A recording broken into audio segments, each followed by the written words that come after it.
ప్రస్తుత దినాల్లో ఈ బోధలు ఎక్కువ ఉంటాయి. ఏంటో తెలుసా? ప్రభు నిన్ను దీవించుదురుగాక, ఇది మనకు నచ్చుతుంది. ప్రభు మమ్మల్ని ఆశీర్వదించుదురుగాక, ఇది మనకు నచ్చుతుంది.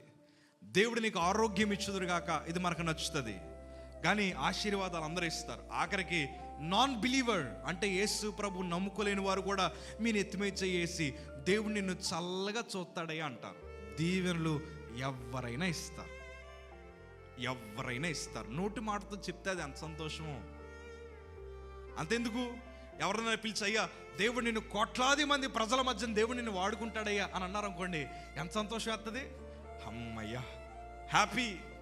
అదే అయ్యా దేవుడిని ఎదిగేలా చేయడంట, నువ్వు ఇక్కడే ఉంటావంట, లేకపోతే కాకపోతే దేవుని కృప నీకు ఉంటుందంట అనగానే మనం ఏమైపోతుంది తెలుసా?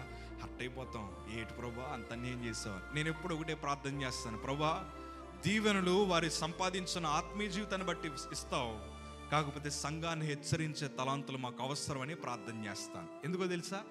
హెచ్చరిక వారిని గాయపరచాలని కాదు. కొంతమంది సాతానుగాడు ఏం చేస్తారంటే, అదిగో మరణం కోసం చెప్పాడంటే ఎప్పుడు చావు కోసం ఏంటయ్యా, ఎప్పుడు ప్రమాదాల కోసం ఏంటే? కాదు. దేవుడు హెచ్చరించడం గల కారణం ఏంటో తెలుసా? హిజ్కియాకి చెప్పాడు, హిజ్కియా నువ్వు మరణిస్తున్నావు అనగానే ఇలా ఫోన్ పగలగొట్టేసి, ఏంటి ప్రభా ఇంక అనవసరంగా నేను పూజిస్తున్నానయ్యా, ఎంత మంచి కార్యాలు జరిగించాను, ఎప్పుడు నన్నే నువ్వు తిడతావా? అయ్యో లోకంలో ఎంతో మంది పాపలు ఉన్నారు కదా, వారికి రావాల్సిన రోగం నాకెందుకు తెప్పించావు అని అడగలేదు. హిజ్కియాని ప్రభు హెచ్చరించాడు. ఆ హెచ్చరికని హిజ్కియా ఏం చేశాడు చెప్పరా?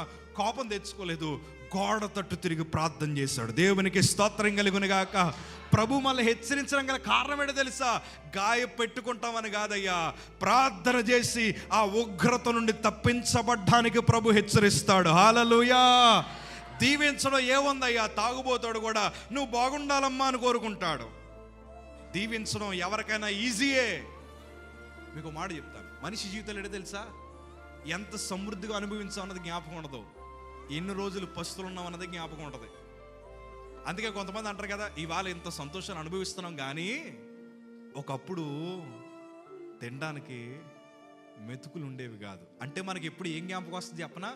మనం అనుభవించిన బాధ. ఈ బాధ నుండి తప్పించడానికే, ఈ బాధ నుండి మనల్ని బయటికి తీసుకురావడానికే దేవుడు సంఘాలను హెచ్చరిస్తాడు. అందుకే దేవుడు అంటారు కదా, ప్రవచన వరాన్ని దేవుడు సంఘానికి ఎందుకు ఇస్తారంటే సంఘమును క్రమపరచడానికి, గాయపరచడానికి కాదు. నేను ఎప్పుడు ఇదే ప్రార్థన చేస్తూ ఉంటాను, ప్రభువా నీ మాట ద్వారా మమ్మల్ని హెచ్చరించు, నీ మాట ద్వారా మమ్మల్ని బయలుపరచు,